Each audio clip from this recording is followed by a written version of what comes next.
You're listening to the Yeshiva of Newark at IDT podcast. I'm your host and curator, Rabbi Kivelevitz, and I hope you enjoy this episode. You've bought your tickets.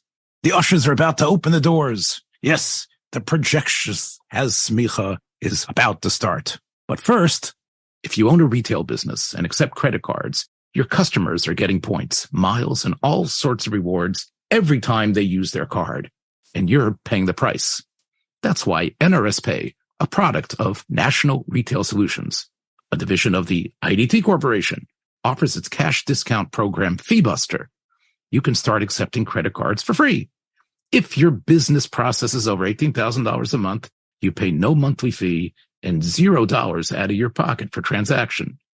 This means you, as a retailer, can enjoy the benefits of accepting plastic, and your customers still get those crucial miles they crave and need. NRS Pay FeeBuster provides every client with a free credit card reader with no long-term contract, no early termination fee, cancel anytime without a penalty. I'm personally familiar with this company, and they truly stand by their product, and they'll help you with live, stateside-based customer service on any issue or question. Visit nrspay.com or call 833-289-2767 to learn more about NRS Pay and the fantastically fair FeeBuster. Clear the aisles, the Projectionist has Semicha. Hi, I'm here with Yitzchak Kolakowski. Love is so overused today, Yitzchak, so I guess anything can be love. But relationships where it's clear the husband and wife have a respect for each other, and somehow they're able to work within each other.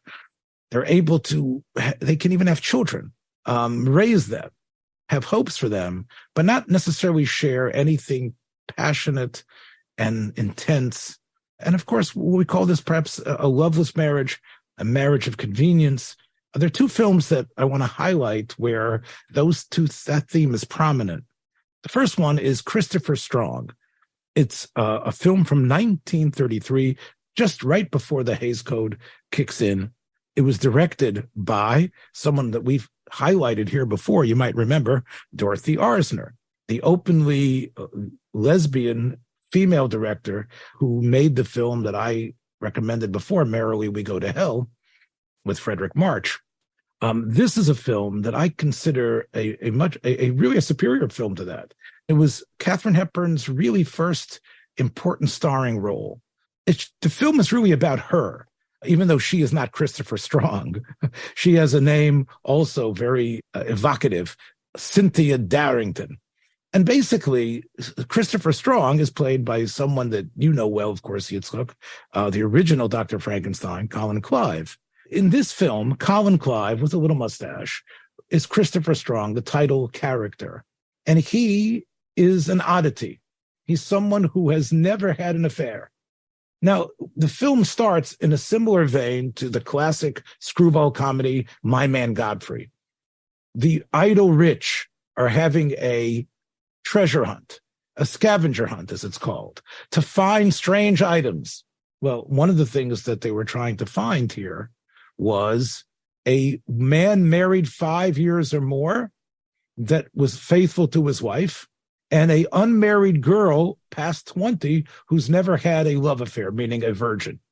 And that's the way the film starts, that they're running around looking for people, and Colin Clive, his daughter knows, happens to be a upright, upstanding man who never would think of having an affair. So she goes, the daughter played by Helen Chandler, she goes and with her boyfriend, who happens to be married. In other words, she's committing adultery with him. She travels with her boyfriend to get her father to come, and in the most ungodly hour, as this party is going to go on for who knows for how many more hours or days. But she's got to bring her father as a relic of an era that is no longer relevant, an era of maybe Victorian marriage where you didn't look at another woman and you understood what the right thing to do was. And the father, Colin Clive, comes, and Christopher Strong says, yes, of course, I believe in it, and I'm good to my word. This is what makes our country great, stability in marriage. And of course, everybody is mocking him because, as Dorothy Arzner, even in the other film that Merrily We Go to Hell, adultery was quite common, and it was considered prudish if you minded your spouse being unfaithful. And here was Colin Clive being old-fashioned. The married boyfriend, somehow is left with a motorbike, and he tries to motorbike back to the party, and it's there he gets run off the road by Lady Cynthia Darrington, played by Katharine Hepburn. And after she runs him off the road, and he tells her that he has to find someone who has never had a love affair, she says, "I haven't." And she's very proud of it. Now, who is she?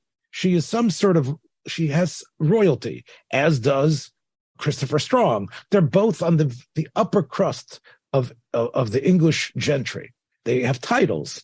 What we discover is that when she shows up, and she proudly says that she's never had a love affair because she's not interested.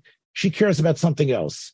She is an aviator. She is part of the new craze of flying. She wants to set records. And she's famous. She's a darringer. That's why her name is Darrington. And she speaks about her passion for flight, her passion for her fact that she doesn't care about, she has no time for men. She considers it insignificant. Somehow that sparks in Christopher Strong something that he's never seen.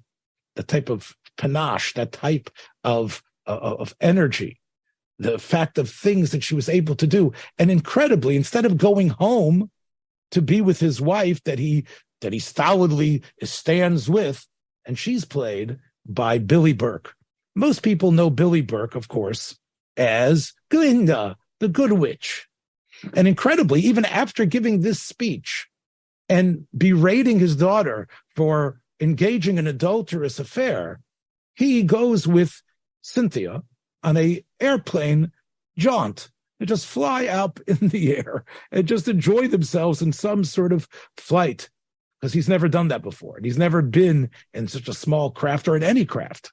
So right away, of course, the film sets up the aspects of hypocrisy, the aspects of passion, and Arzner plays this perfectly. And what's really great about this film is that Billy Burke is in a sense the heroine. She recognizes the connectivity that is occurring between Lady Darrington and her husband, and she realizes that she cannot match her in terms of vibrancy and vitality and accomplishments. And as Lady Darrington becomes a quote-unquote family friend, she recognizes that there is indeed flames of passion beginning to stir in her husband that she's never really had. But they've been married comfortably, and they've spoken together, and they've had their child. Now, normally you would expect her to be the heavy. You'd expect her to plot. You'd expect there to be a confrontation, but there isn't. As much as she knows about the affair, she does not want to destroy that family unit. But what's also so poignant is the fact that his wife realizes, Lady Elaine Strong, Billy Burke, realizes, and she is the one of great strength. Strong himself is a hypocrite. He had lambasted his daughter for being an adulteress, although the daughter said, no, the man was not in love with his wife anyway.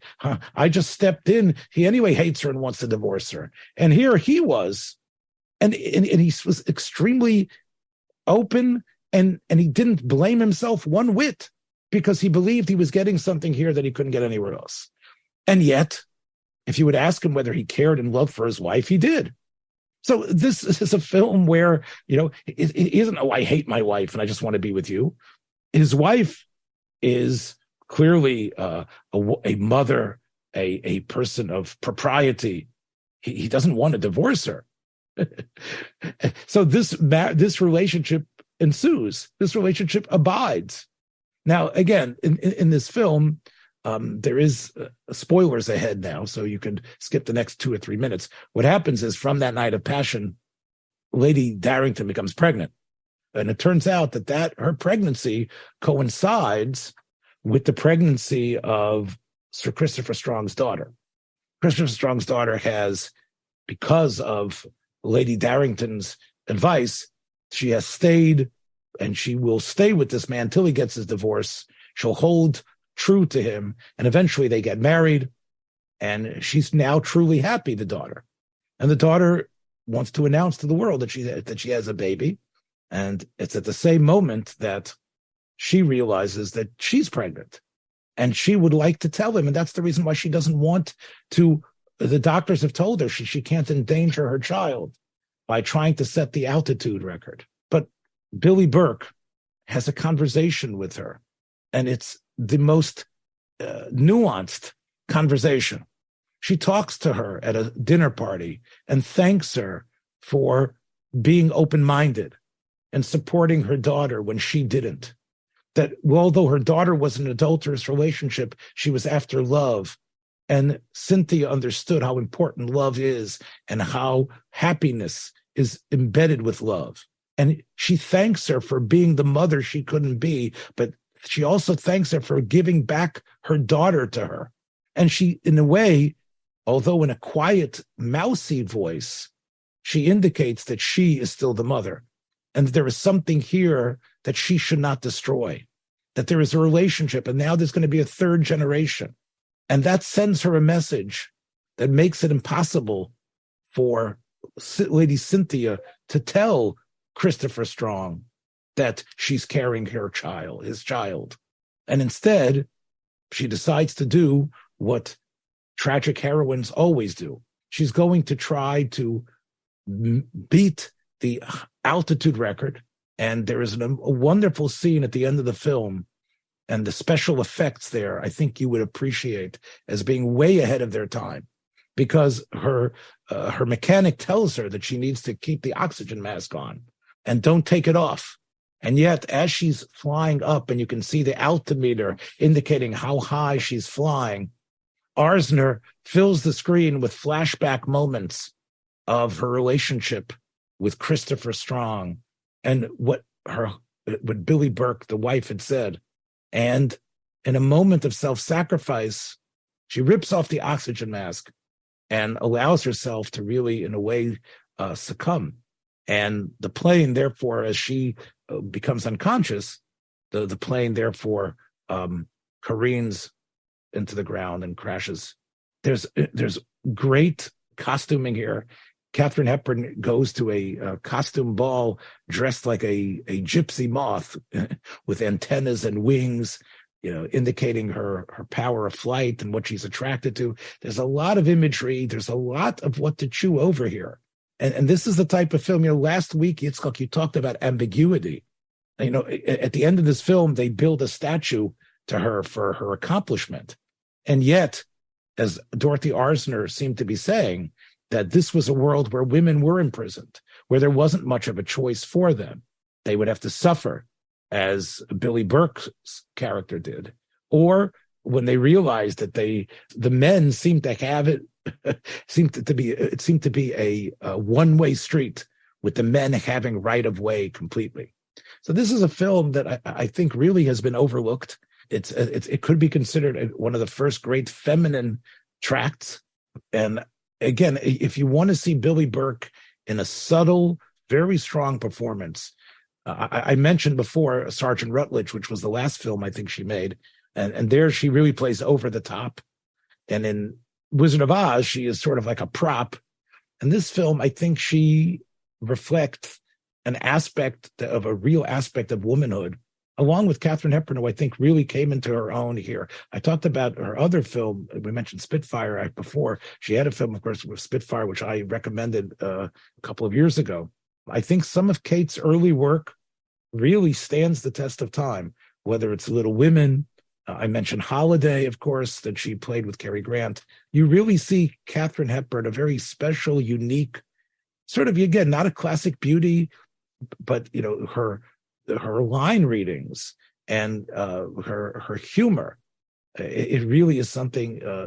It's quite astonishing to behold. She really is like Icarus in a way.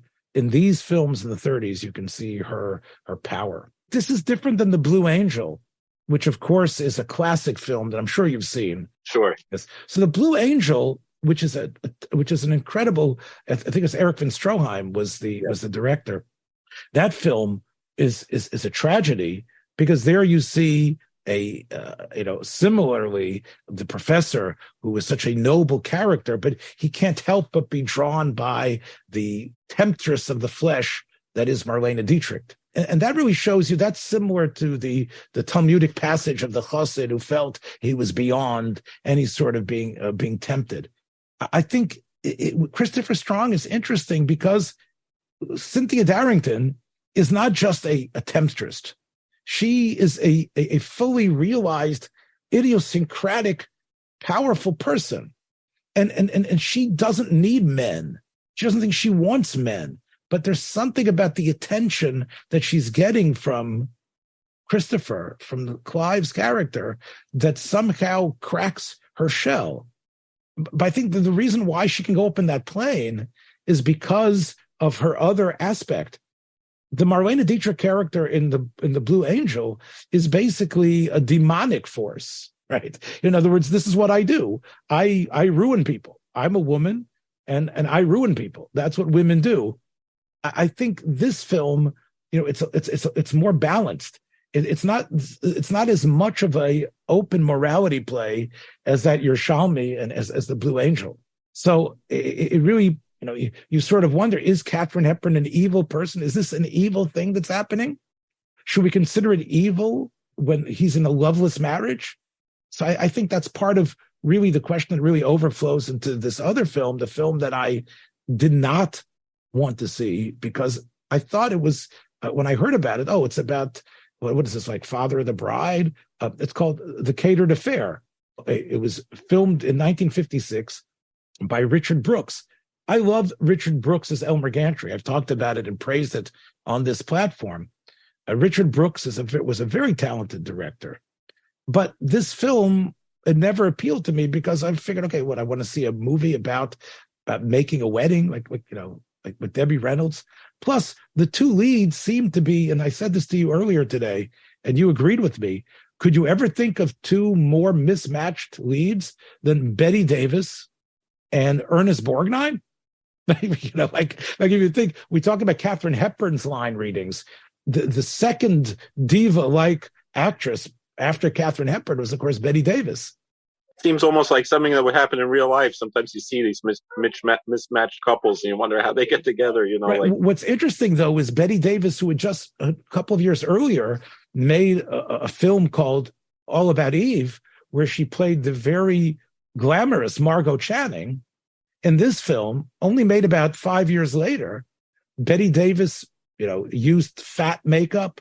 She pumped stuff up into her arms, and she attempts a Irish accent.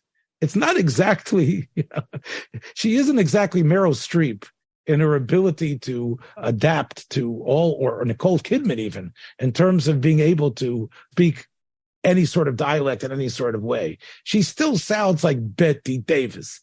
Her words come out exactly the same way. And Ernest Borgnine sounds like Ernest Borgnine, but they play a couple whose daughter tells them that she wants to get married in the most private, quiet ceremony, without any fuss, without any relatives, a civil ceremony, almost. Actually, there's going to be a priest there, but just barely.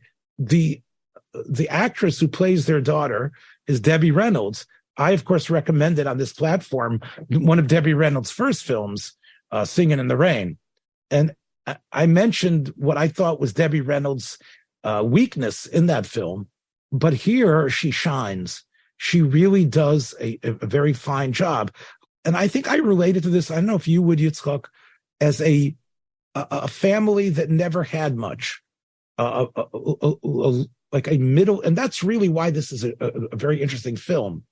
The marriage that's clearly loveless is the marriage between Ernest Borgnine, the cab driver, who comes in every night after doing an all-night trip, and Bette Davis, who is his wife, who's, get this, Yitzchak, Barry Fitzgerald is her older brother, who's a bachelor who's been living for 12 years in their apartment on a rollaway couch. There's another son, And there's also mention of a third child who has died in Korea recently. In other words, this is a family that has little. They have an apartment without any light fixtures. The light fixtures are just extension cords that are pulled across the room with a naked bulb hanging down in the middle. I've lived in many basement apartments in my yeshiva days like that. And although they try to live with some dignity, it's clear that Debbie Reynolds' fiance played in a very subdued fashion by Rod Taylor. And of course, Rod Taylor, 4 or 5 years later, you couldn't get enough of him. Of course, he was in The Time Machine and The Birds, many other films as a hunky leading man. Over here, he plays an intellectual, soft guy, always wearing his glasses, and he is the young man who has had a 3-year relationship, clearly with a lot of love, and now they want to get married. What this stirs into Bette Davis's role, Aggie, as she plays, that now she recognizes in the love that she sees in her daughter, the lack of love of her own life. She remembers the fact, and she says that she had been sort of given away. Her husband, Ernest Borgnine's character, had been paid $300 or something to agree to marry her, seemingly because she was older and she couldn't find anyone. And this has haunted their marriage. They've also, as much as they've struggled, they've never been able to have their own apartment. He's driving a cab and he's trying to save as much money as he can to put down money for a medallion in order to own his own cabs, that he can be his own balabas, so to speak, to be his own boss. And when they meet Rod Taylor's parents, they sense the snobbery, the condescension that's emanating from them when they offer that they will maybe perhaps pay if they can't afford to pay it, and maybe they can make a bigger event. Well, at that moment, something snaps in Bette Davis's character, and she throws caution to the wind, and she then pushes for a catered affair with hundreds of guests and with limousines to bring the guests. There's a wonderful scene with the wedding planner where, again, the wedding planner, of course, is showing them all these deals, and they don't have any money, but they're embarrassed to admit that, to say that. And the type of class differences are so stark. And the struggle against being put down, not to say that they're on the dole, not to say that they are welfare recipients, which they're not. They're just barely making it. In fact, what she does is incredible. She has given her brother room and board for free for 12 years. They've done great acts of kindness, but they feel insignificant. She feels unloved, and she feels she hasn't really been able, because of the lack of love that has been emanating between her and her husband, she hasn't been able to radiate love to her child.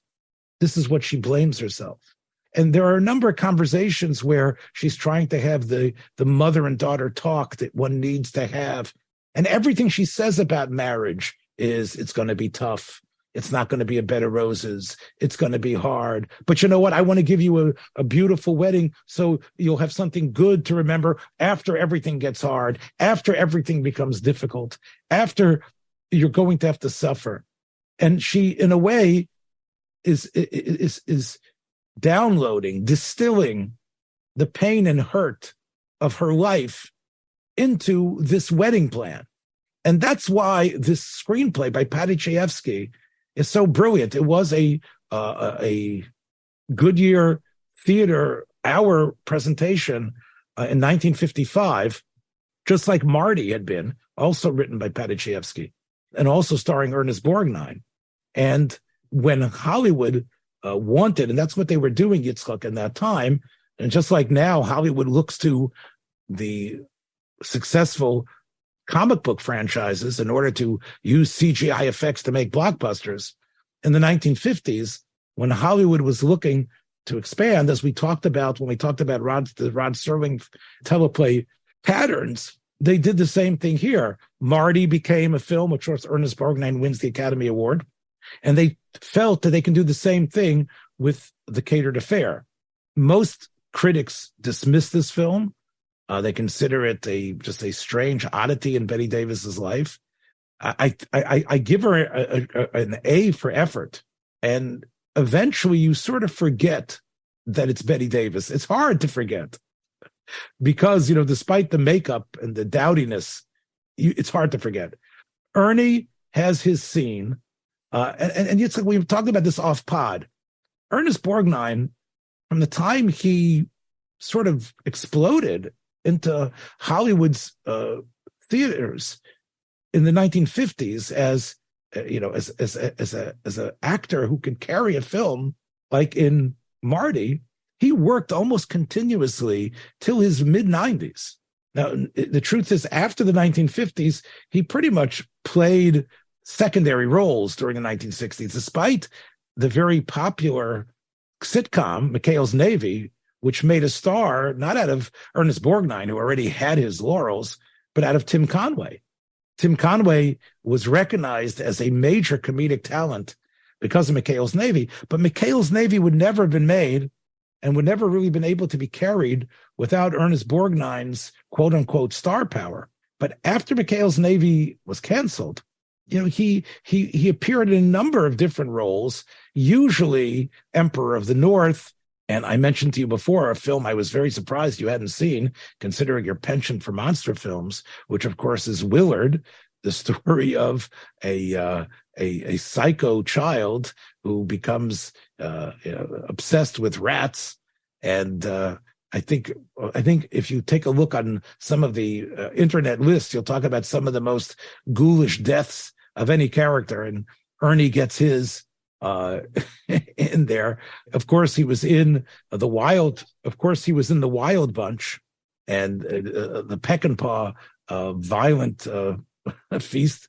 But he basically, he sort of played pretty much the same schlubby character. Sometimes I guess you could feel he was all right, but most of the time he played a vicious, grub, violent person. And it's interesting how he was sort of able to keep on having a career from it. And especially, he wasn't, like I said, not a matinee idol in any way, shape, or form. He never tried to lose any weight.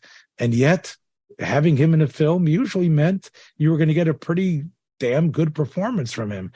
Well, Yitzchak, speaking about grotesques who somehow make it, you have one of the greatest of the grotesques who is even bigger than Ernie himself, Gojira himself, known, of course, to American audiences as Godzilla, the Japanese creation, the greatest, maybe the greatest movie monster of all time. Well, this weekend there's going to be a Godzilla festival at the Mahoning Drive-In Theater, which is near the Allentown, Bethlehem, that area.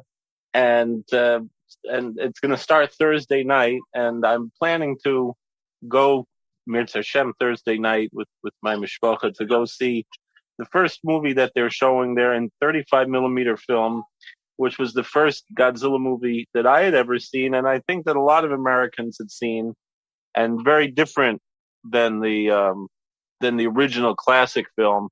This was originally made in 1973 in Japan, Gojira Vs.Megalon, and in America was released 3 years later as Godzilla Vs.Megalon.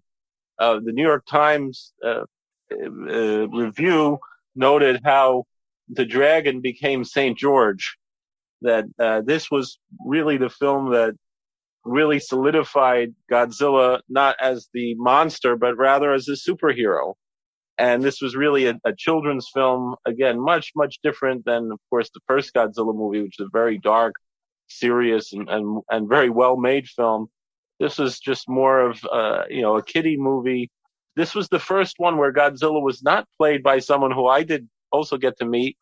The original Godzilla was Haruo Nakajima, but he had retired by that point, and they had someone else playing Godzilla in the costume, and you really felt the superhero vibe. Let me read the synopsis here, which it sounds completely inane. An inventor creates a humanoid robot named Jet Jaguar that is seized by the undersea nation of Seatopia. Using Jet Jaguar as a guide, the Seatopians send Megalon as vengeance for the nuclear tests that have devastated their society. Now, Megalon is a giant beetle, but they also send Gigan, who's going to destroy along with Megalon. So is it the same robot decides that he doesn't want to be an accomplice to the destruction of the world. So somehow that robot gets Godzilla to fight these other two. Yeah, pretty much. And the robot manages to make himself giant size, meaning he starts off as a human-sized robot, and somehow he develops artificial intelligence, it would seem, and he programs himself to grow into a giant size, the same size as Godzilla, and the two of them kind of have this tag team wrestling battle between Godzilla and Jet Jaguar are the good guys, and Megalon and Gigan, who was in the previous film Godzilla vs. Gigan, a monster from outer space, which has a beak like an eagle and fins on his back, somewhat like a Dimetrodon, and a buzzsaw stomach, and just claws for hands. And these two. Godzilla is really more like a sort of like a dinosaur, right? Is that the way Godzilla always looks? Yeah, Godzilla is more or less somewhat of like a Tyrannosaurus with Styracosaurus fins on its back, plate back. He breathes out fire. Yitzchak, why does the movie poster have them on top of the Twin Towers? My theory on that, of why the American poster, a lot of these posters were very strange in different countries. There were all kinds of strange posters that were made. The poster, I believe, was because this was released in 1976, which was the same year that Dino De Laurentiis made the King Kong remake. I don't know if you can even call it a remake. I don't. I'm not a fan of that movie at all. But 76 King Kong, of course, the climax is on the World Trade Center, and so I think that's why they have the two posters on top of the World Trade Center. I see. In other words, because the World Trade Center had become the main attraction as opposed to the Empire State Building. I understand the original Gojira Godzilla, he sort of is created after these atomic testings that somehow bring him back to life or create him or however that happens. But over here, why should he be protecting the surface world? Why does he become a superhero? Well, already several films before we see his conversion was there was a movie, I guess about 10 years earlier, called Ghidra, the Three-Headed Monster, where a monster from space is attacking, and Mothra comes to try to stop this monster, and Mothra asks Rodan and Godzilla to help her in this fight, and there's kind of the peanut gallery of the Greek chorus of the two little fairy girls who translate the whole conversation between Mothra and Godzilla and Rodan, who at that point were bad guys. Mothra is a giant moth that's sometimes a caterpillar and sometimes an adult moth, and Rodan is a pterodactyl, giant pterodactyl. And so basically Mothra was the one who converted Godzilla and Rodan to be good guys, to protect the Earth from attacks from outer space and other places. So that's pretty much, the arc. By this time, he was really a superhero. Meaning in the 1970s, really is when things really started to change. It got a lot more campy. There was first, because originally they had planned that Destroy All Monsters, which was, I believe, released in 1969, which featured all the Toho monsters. That was supposed to be the final Godzilla movie. But then they decided, we can make money on these movies. This particular movie cost a little bit more than $1 million to make and grossed more than $20 million. So they had a good formula to make money, whether or not it was, it wasn't the great classic film that the original Godzilla was, but it was something that made a lot of money.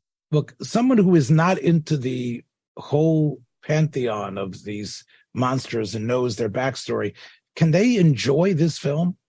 If someone enjoys, there's not a tremendous continuity from one film to the next. So if it stands alone on its own, this is the movie that, again, I think it was the movie that I remember when I was probably 4 years old, taped off of Channel 5, a late night showing. I set up the VCR and I was very excited because I'd heard of Godzilla but never actually seen a Godzilla movie. And when I heard this, Godzilla versus Megalon, that sounds cool.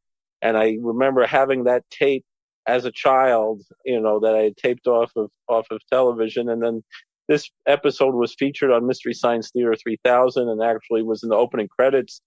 The scene where Godzilla is riding on his tail, floating through the sky in a very strange way to kind of do an attack on Megalon, where Jet Jaguar is holding Megalon and Godzilla slides on his tail to kick him with both feet in the air. Unlike the film that you love so much, King Kong, this film primarily relies on not miniatures and stop motion, but actors in crazy looking suits, right? Yeah, that was pretty much throughout the Godzilla franchise until, I would say, the American remake of Godzilla in 1998 was the first time when they switched to CGI, and since then, there's been more CGI. But Godzilla pretty much was practical effects done with some people call suitmation, even though it's not really animation. It's just men in suits with miniatures. But and like I said, I had met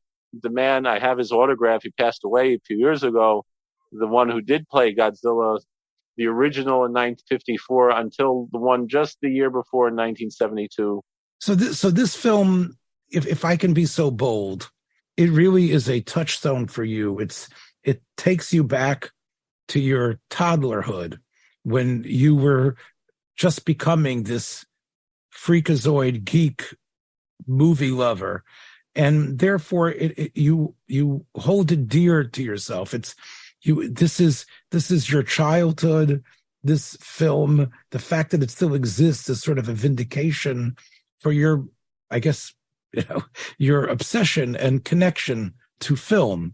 Yeah, I probably saw King Kong before this, to be honest, because I remember my father actually taped that on his own, so that I had on tape earlier. And this movie, I think, again, like I said, this was probably the first Godzilla movie most Americans saw, and it was the most seen Godzilla movie in America. There was a very famous showing. I think the first television showing, it was a primetime showing, and they had Jim Belushi hosting the showing in probably 1977 or 78. And in prime time, it was a very big deal. Again, even though it's a very silly movie, it's a very childish movie. The main character is a child with his older brother and his older brother's friend. We don't really understand. We don't get exactly what their relationship is. The older brother and his friend.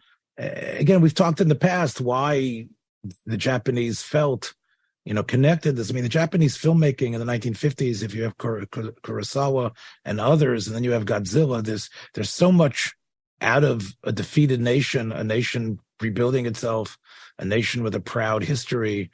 There's so much really to analyze as to why, Godzilla became sort of the symbol of Japanese film. Again, we can only speculate. I don't know that much about Japanese culture, but I do know that the specter of nuclear war, what happened in Hiroshima and Nagasaki, had very large ripple effect.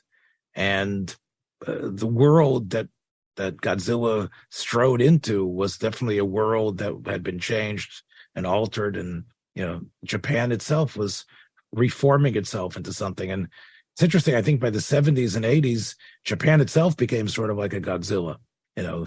Japan became, it's in terms of its automaking, in terms of its production of electronics made in Japan. Japan was outstripping the United States in so many ways. So I remember when I was a child, I said something to my mother about, America being a superpower.